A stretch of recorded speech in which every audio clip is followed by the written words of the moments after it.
Hey guys, I'm back. Took the Polygon Siskiu T8, T7, sorry. Took the Polygon Siskiu T7 out for its first ride. It did about 10 miles in about an hour. Pretty good for me. I usually get burned out after about 40 minutes just because I start feeling the shakiness of the hardtail. So I was able to put in an extra 20 minutes today, get couple extra miles in, and the bike held up great. So let's take a look at it and talk about some things that I really like, some things that I might want to change, and we'll go from there. All right, so took it out, got it a little dirty. This chainstay protector is super aggressive, and I was just kind of looking at it, and I did get a little bit of chain slap, but that's, not a big deal. We got that big rubberized chain protector there. I didn't notice too much of a difference between oval and round. So for now, the round chain ring will stay. The shifting has been as expected. This Dior system works very well. I'm a fan of it. It might need a little bit of fine tuning to get it dialed in. I did have a couple of weird gear slips. So I was trying to downshift or upshift, whatever you call it. So getting into some easier gears on a climb, and it didn't quite want to catch. So what happened was I kind of missed a pedal stroke, and I kind of slipped out and was unable to make the climb. So I had to do a couple of walks. So that's that. The brakes, amazing. I didn't do any bedding in. I'm just gonna let them bed in naturally by using them. I don't have time to climb up a hill and coast down it. I've never really had a problem with brakes kind of getting better with age, so that's good. The shock was good. I feel like I didn't use all of the travel. I tried to measure by using that little O-ring. I think I only got it down to there. So this has got 55 millimeters of travel. The fork, I don't think I used all of that travel either. I didn't feel any bottoming out. This is 150 millimeters of travel on this RockShox Recon. The seat, amazing. I think that I've seen some complaints about this seat. For me, this seat is very comfortable. It's short this way versus being long, and it's a little bit maybe fatter wide ways. So it really fits me. I'm a fan of that. The one thing that I might want to change up, these bars. I gotta look up the spec on these, but I think these are like 780 millimeters, super wide. So probably a bit too wide for me, being 5'7". I also felt a little uncomfortable going through the more narrow tree passages. So I'm gonna look into shortening those up just a bit, bring them more down to what I'm comfortable with, somewhere around 740-ish. But everything held up, nothing fell apart. The wheels stayed on, the tubeless held up. The only thing that I didn't use out of the box was those pedals that it came with. I went ahead and just went with the Fuchers straight away because I know they work. I like the feel. And I was trying to think of what I'm gonna do with this bike as far as like colors. So the components like the stem, seat post clamp, pedal colors, grips. These grips were fine. Plenty grip. They're not thick. They're actually really nice to hold. I'm thinking I'm just gonna leave it black. This is gonna be the new Dark Knight. I had originally named the Travail over there the Dark Knight when I had it purple, the purple stuff, but the purple stuff has now moved to the Marlin, and I went back to the blue stuff on the Kent. So this one, I like the stealthy look of it with all black, and then that gray contrast, just super slick. The one thing that I did notice, might not show up here on camera, I might have to come over here. You can see kind of a a line here. It's almost like a rub line from maybe the straps. I tried to rub it off, but I can't. It's like embedded into the paint. But that's about the only blemish that I saw. There might have been something else over here on one of the chain stays. I can't remember. But it's gonna take some abuse anyway, so who cares, right? We'll try to keep it as nice as we can for as long as we can, but eventually, you know, it's gonna take some abuse. So here's the down tube. I have a tailgate pad, and sometimes after a ride, this dirt will rub. So what I like to do is put a microfiber cloth underneath it before I Velcro it down to the tailgate pad. It just kind of helps keep that underside a little bit nicer, longer.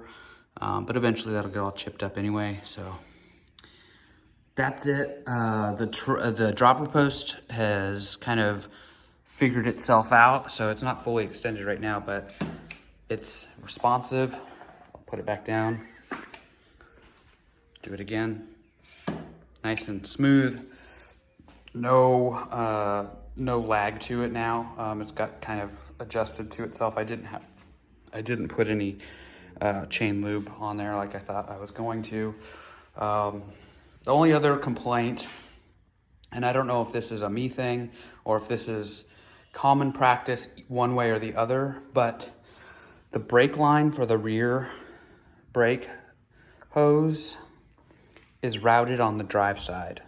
I don't like that. I want it to be anything on the right-hand side of the cockpit routes across and over into the non-drive side, and then the vice versa over here with their dropper post cable, it comes into this side. So my only complaint is that I feel like that's maybe, I don't know if it's a mistake on their part, routing it wrong. It's not a big deal, but it kind of makes it for an ugly appearance here. It kind of bends down and goes here. I did put a zip tie here to kind of clean it up a little bit, but these cables are very long, or these lines, I should say. Even this front brake could use a bit of shortening, maybe by like, 3 inches or so. And that'll come in time. I think it'll be easier to shorten the front and rebleed versus me rerouting the rear, because it's going to get messy because it's internally routed. I really basically only have to disconnect it up here, pop it through there, open up both ports, pull this one through, and then, I'll have to rebleed it. But something that I'll do probably in the future. I'm not going to do that right now because I just want to enjoy the bike, so I don't want to mess anything up trying to change, the orientation of the housing. That's pretty much it. More videos to come as I get more miles in on it. We'll kind of give a long-term review over time once I get, quite a bit more rides on it, see how it's holding up.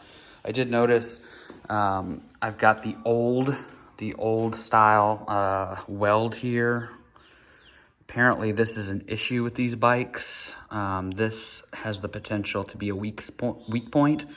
I've seen there's a Facebook group, Cracked Polygon Frames or something like that. I joined that. There's a lot of people that have a crack here. I don't know if it's because they're super abusive to their bike.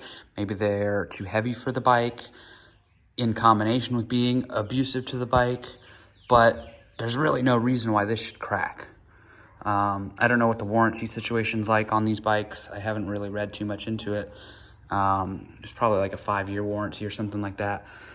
But if I'm still riding this bike in 5 years, at that point I'll be pushing mid-40s, and it hasn't broken by then it's probably not going to break. I don't ride super hard. I'm not a heavy guy. I do like to go fast, but I don't do a lot of jumping. There's really not a lot of jumping to be done around here anyway. I don't do bike parks or anything like that. So, first impressions, 100% positive. This will be my second full suspension. I had the giant stance last year. I got rid of it before we moved, so that way I wouldn't, you know, damage the bike with the move. I got pretty close to what I paid for it, so I didn't really lose much on that. Pretty much broke even, minus a couple of upgrades, but people don't pay for upgrades anyway. The thing that I'm noticing with this one, I think I'm gonna like this one a hell of a lot more than the Giant stance. It's just, it's more aggressive looking. It's, you know, it's got the straight top tube versus the Giant. It kind of went down and then kind of dipped in. It's got the actual pivot system in the back. So the Giant stance, they called it flex point suspension or something like that. And basically here at the rear axle, there wasn't a pivot point here. It was just the aluminum would bend a little bit and give when the rear suspension was engaged. So I feel like this is gonna be a better option for like durability in that regard. Also, I think this would be a better value for what you get. On the Giant, you're paying almost the same price. The Giant's a little bit cheaper. I don't know about in today's bike prices, but back when I got it, it was like $1,500. But you didn't get a RockShox. I think you got a Suntour shock, and it didn't have any lockout. So this has a lockout. You had the in-house Giant Crest fork, I believe. I saw something, I was reading that fork is actually manufactured by Fox, and it's just like a private label version that they do for Giant under the Crest name.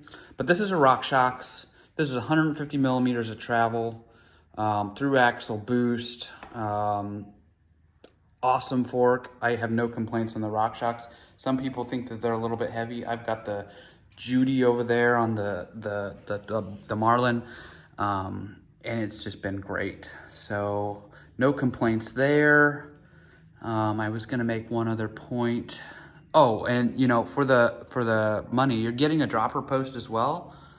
You're getting better brakes. You're getting 180, which is more than enough stopping power. You get internal routing, a Trans-X dropper post. I don't know what the travel is on that, but I think it's maybe 140, 150. I don't know. Oh, the back, right? So on the Giant, it was a 141 or 142, I don't know, boost spacing, but it was quick release. On a full suspension, name brand, $1,500 bike, I was getting quick release in the back. This has got boost through axle here. This is what you should be getting when you're paying big dollars for a bike. Through axles, front and rear. That's just my opinion. But yeah, so we'll see how this goes. Thanks again for watching. I appreciate you, and we'll see you next time.